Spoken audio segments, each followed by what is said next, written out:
AKA Padders. We're here. We're at day 23. You've been waiting all year for day 23 of the 31 Days of Dread. Not really. Bright idea, though. I should really do something big for the 13th day of the 31 Days of Dread because it's like Halloween. But hey, Peter A. DeLuca here, your host. Welcome to my podcast, aka Pad's Audio Audacity. But this is our annual event. This is called the 31 Days of Dread. We do one horror movie a day for the entire month of October. And if you have like $13 million, you can make a crocodile masterpiece. That is what we're dealing with when we talk Crawl. And do you like Barry Pepper? I do. Alright everyone, before we get into something spooky, let me tell you something. Trial by Fire. It's my comic book available right now on Indiegogo. Link in the description. And I will see you on the printed page. Yeah, this might be like outside of like picking two clear classics. This movie, Crawl, and the Day 22 movie, Lake Placid, might be like maybe my best pairing. I mean, look, I thought the H.P. Lovecraft pairing earlier this month of Color Out of Space and From Beyond perfectly encapsulated the ideas and themes of H.P. Lovecraft, which really aren't marketable. I mean, there's Lovecraft County or Country on HBO right now. No one seems to even care or want to talk about that because the concepts of H.P. Lovecraft are so tough. They're tough to communicate. It's impossible. But anyway, crocodiles aren't. The language and communication of crocodiles and the threat of a crocodile, I'm sorry. So like it's low hanging fruit when it comes to horror. This movie technically is like classified as like survival. It's a survival movie, but it's horrible. It's horrific. It is bloody. It's so tense. Everyone involved with this movie. I don't want to go into directors and writers and all these other things. I felt like the last two episodes I spent a little bit too much time on this. But look, this movie opens with a swimmer. So let's telegraph everything. We're going to have a couple really big swimming moments. We're going to have a couple sprints. We're going to have a couple good holding your breath moments. All of that delivered.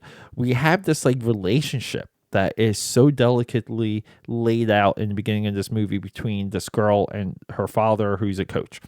This girl's still like in the swim game. She gets a call from her sister. This hurricane is coming to Florida. Good luck. The father, they haven't heard from the father. The one sister talks to the other sister. Hey, can you go maybe help us out? Go see dad. The girl's like, it's like so far. Like I think she said I have to drive like 2 hours. She's like, I'll drive down there. I'll check on our dad. She gets down there. He's in the basement, bitten by a crocodile, and there's two crocodiles in the crawl space of this house. This is why the movie's called Crawl. It's also called Crawl, I think, because alligators crawl, but they mostly swim in this movie. And then at this point, it's a one-upsmanship. Okay, it's can we top the last scene? Can we top the last scenario? How are we going to get out? How are we going to survive? This movie, very close, I would say, theme, not theme wise, I would say flow, like scene to scene to scene to scene, very close to The Descent.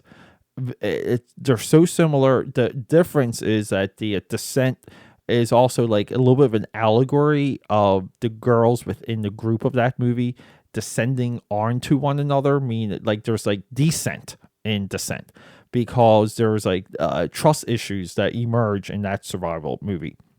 This movie is a girl getting closer to her father through this. Okay, they work out some of their issues as they're fighting off these alligators. Again, horror at its finest, survival horror at its fantastic. There was this like OMG moment in this movie when they finally get onto the boat. They have a way out. They get onto a boat, and because we're not only dealing with crocodiles, we're also dealing with a hurricane, with floods. This town is sinking, and it's just this giant wave like comes in through the town because like the barrier, the dam breaks. There's like sirens going off leading into that, and they're in the boat, and as soon as they get in the boat, they get crashed into another house, and like they're almost like in the same exact situation. Like all forward progress is erased, and that's where the tension and the movie itself heightens. I mean, it's almost like a second movie. We're reaching into the third act. No resolution in sight. It's hard to anticipate how these two are going to come out of this. So again, filmmaking at its finest, budgeting at its finest, bang for your buck at the finest. The money spent in this movie compared to others, and the quality and the results, it's just not comparable. Again, great movies are really tough. Like they're tough to make. There's a lot of lady luck involved with great movies. I think this is like a really good example of that. It's just it's hard to imagine how much of this movie was perfectly designed. I think a lot of it was the filmmakers knowing what to do. It's really tough kind of going through this movie and knowing what's real and what's not, and what's green screen and what's not, because it's very sprawling and broad in that aspect. But like you don't really think about it too much, because like you're in it, like you're in the flow of watching this movie. So everyone, really short one today, just because Barry Pepper, Saving Private Ryan, Battlefield Earth. He's great in everything he's in, including Battlefield Earth. Barry Pepper's my guy. He's one of my favorite actors. He's in this movie. He's incredible, fully transformed. Like you barely recognize him outside the opening flashback scene, because he's normal Barry Pepper, and then he becomes a character. We'll say acting. Everyone, please check out this movie. It's on Hulu. It's on Amazon Prime. Crawl it's a modern day tour de force. It's a modern day masterpiece. It's going to be a long time until we get a crocodile movie that beats this one. This is the greatest crocodile movie ever put on celluloid, ever printed, ever distributed. I love this movie. I love this movie so much. I'm going to try and watch it again. But hey, couple changes. At the end of the 31 Days of Dread, we were going to do a Nightmare on Elm Street documentary and a Friday the 13th documentary, kind of echoing back to when I did Empire of Dreams for Star Wars. I broke that one up into 3 episodes where I literally watched that like 5 or 6 times and wrote down like every single little fact that I thought was presentable. I'm still very proud of those 3 episodes. Go back and listen to them. Here, boom, those are out.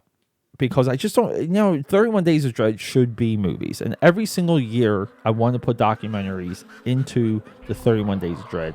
And this year, I thought I was going to do it. I'm pulling it back. We're going to do the reboot, the updates, the remakes of Friday the 13th and Nightmare on Elm Street. The Michael Bay produced Platinum Dunes, Brad Fuller, like pushes, and it all stemmed out of Texas Chainsaw. That got like a similar update that was very successful, had like a pretty good toy line too. We're going to do that because coming up next we're doing Texas Chainsaw Massacre, and I do want to touch all of the modern day icons, as many of them fit, or as many of them as I feel like discussing or watching or gushing over. And I mean, it's time. It's been 4 years. It's time to do Freddy. It's time to do Jason Voorhees. So wrapping up the 31 Days of Dread will be the 2 big guns, we'll say, outside of Dracula and Frankenstein. Everyone, I love you. Thanks for hanging out with me. Rock and roll. Enjoy this weekend. Quick announcement. So this episode is dedicated to my father, R.I.P. Tony DeLuca, Tony Iron Feet. We love you and we miss you every single day.